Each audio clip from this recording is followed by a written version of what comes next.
atmosphere we have at the Phil Sports Arena in Pasig City to usher in Philippine Superliga. And we are now about to witness our second game between Bingo Millonario and PLDT My DSL.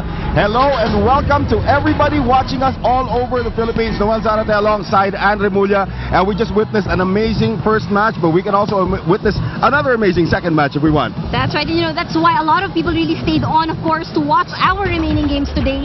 Dahil yun ang inaabangan nila talaga. Well, Bingo Millonario will go up against PLDT My DSL in just a while. But of course, before the league started, we had this rock and roll press con over there at 7th High. Of course, myself and Andre Mulla were there. And of course, all the teams were introduced. And that was some kind of a festive atmosphere to usher in this league. That's right. It was actually a very fun event. But on top of that, of course, our friends from the press got to know our players here at the Philippine Superliga. And of course, it was like a veritable who's who of the best in women's volleyball that day. You know, a lot of the legends came in, a lot of the young players, a lot of the future superstars also of Philippine volleyball. But it's quite exciting, and I'm surprised, Ann, that you're actually not playing. We're gonna get into that in just a bit. Let's watch what went down over at 7th High.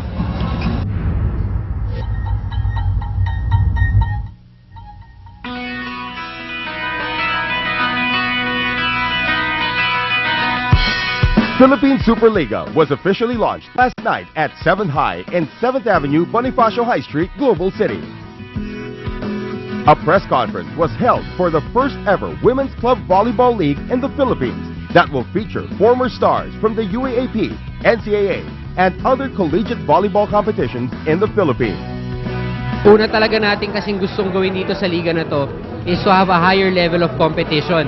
When you say higher level, nasanay na tayo na yung stars natin come from the UAP, NCAA, and the other collegiate leagues. But what happens after that?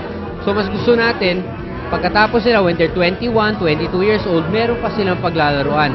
So it's giving them another platform or avenue to perform better, learn more, and most importantly, be part of the national team. That's the only time that we can get these players to really commit after going to school to the national team program.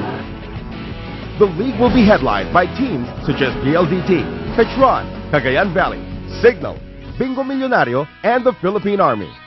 Organized by SCORE and in partnership with Solar Sports, the Philippine Superliga will take place from July 7th to July 28th. Other countries, ang club league is very strong. Sa Thailand, sa Japan, sa China, sa Europe. So I think it's high time the Philippines should have this type of league. And with this strong club league, we will have a strong national team. Some notable personalities who will participate in Philippine Superliga include Michelle Datuin and Stephanie Mercado from De La Salle University. Kinakabahan na masaya.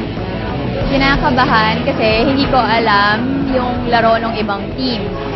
And aminado naman ako na late notice yung pagpasok namin dun sa league. But then, we will prepare talaga. Mary Jean Balse and Venus Bernal from the University of Santo Tomas. Gretchen Ho and Philka Inglet from Ateneo. And Luan Latigay from San Sebastian.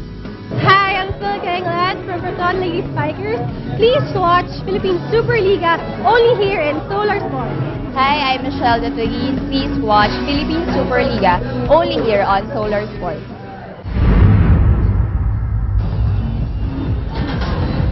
And what a party that was, of course, over at 7th High. But I guess that's the last time all these girls partied together because now it's serious business, Ann. That's right. Bawal na magpuyat for all these girls because it's time for serious training and serious games. And let's check out a serious match when we return, ladies and gentlemen. Bingo Millonario going up against PLDT My DSL only here on Philippine Superliga.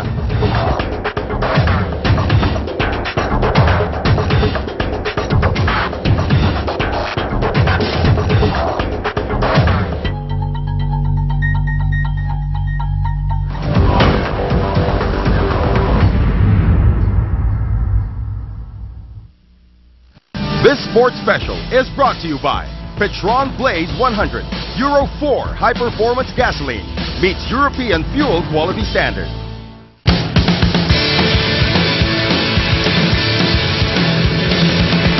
Hi guys! Please support and watch our team, Team Signal for Superliga, here at Solar Sports.